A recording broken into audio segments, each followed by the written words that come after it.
responde. Eu tenho uma perguntinha aqui. Primeira da Silvia Rezende de Freitas. Ela pergunta, por que batizar criança? É uma boa pergunta, hein? E polêmica a pergunta. Polêmica.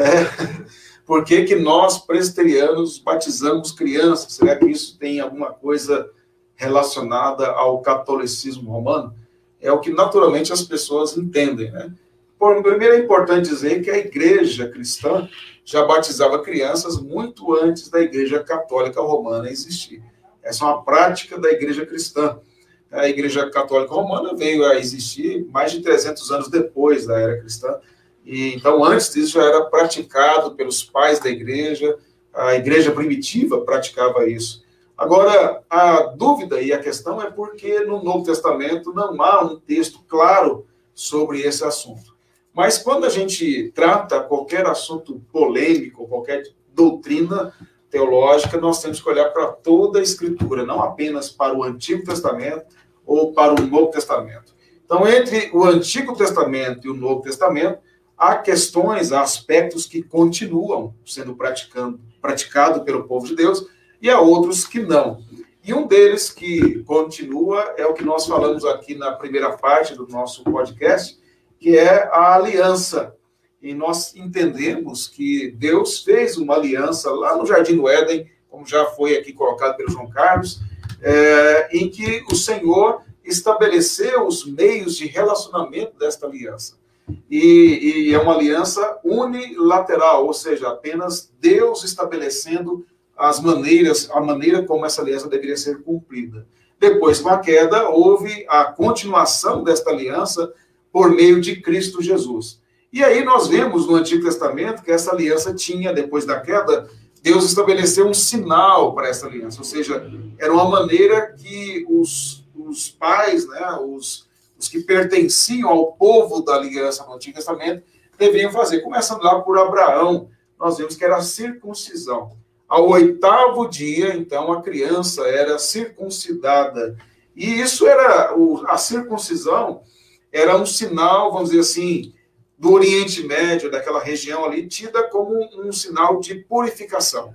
Então, Deus usou desse sinal ali, porque ainda estava formando ali a nação de Israel, começando com os patriarcas, depois se desenvolvendo e formando a nação de Israel. Então, era um símbolo externo de demonstrar que os pais daquela criança, eles se comprometiam perante Deus a educar seus filhos de acordo com a aliança. Vocês podem ver isso claramente em Deuteronômio, capítulo 6, quando fala lá de amar o Senhor, teu Deus, de todo o coração, força e entendimento, e aí fala de inculcar no filho, de educar o filho. Então, o pai se comprometia perante Deus a educar o seu filho, e então a circuncisão era um sinal desse compromisso. Quando a gente chega no Novo Testamento, nós não temos a continuidade de Israel como nação, sendo o povo de Deus. A nação de Israel foi rejeitada.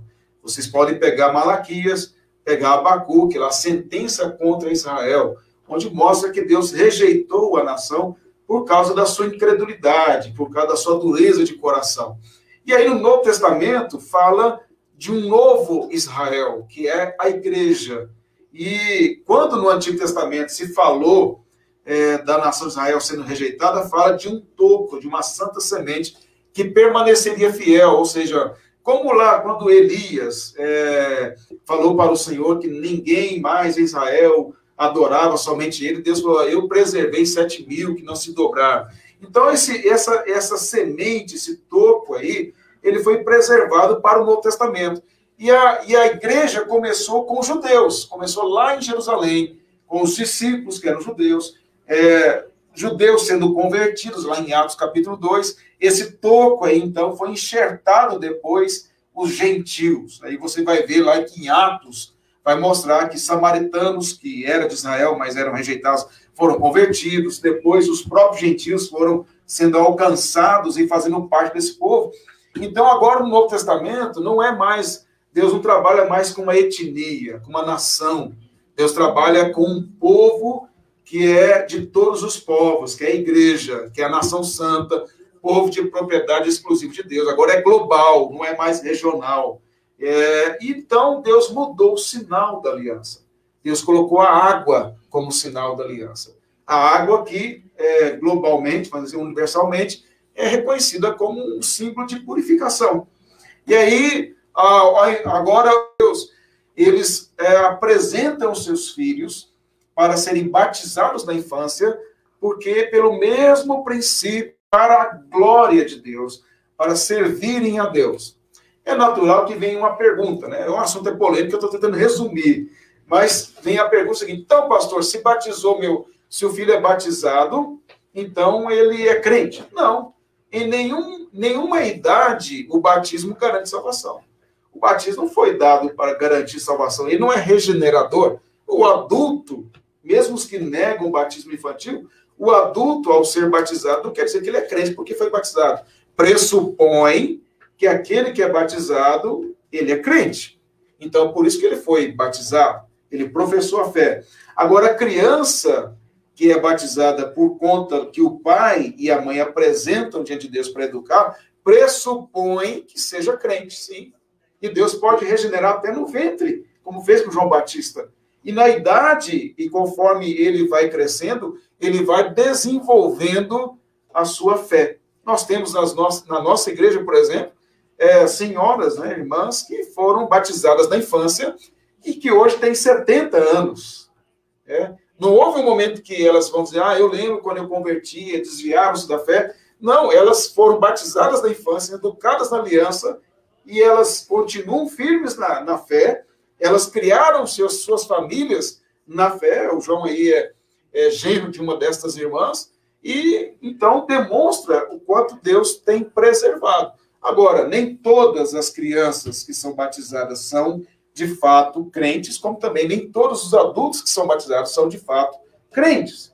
Mas só para explicar e terminar essa questão, na igreja presbiteriana, né, na linha reformada, a criança batizada na infância, quando ela chega a partir dos 12 anos de idade, ela tem dos 12 até os 18 anos de idade para professar a sua fé.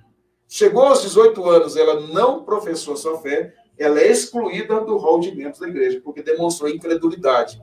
Então, ela voluntariamente, a partir dos 12 anos de idade, a idade da razão, ela vai fazer um curso e ela vai professar a fé que os seus pais professaram quando ela foi batizada na infância. Dentro da Igreja Católica Romana, uma criança é batizada para não morrer pagã. É uma distorção da prática de batismo de criança. Então, para responder essa aí, é isso aí. Agora, lógico, há várias outras questões que não dá para te responder nesse quadro aqui.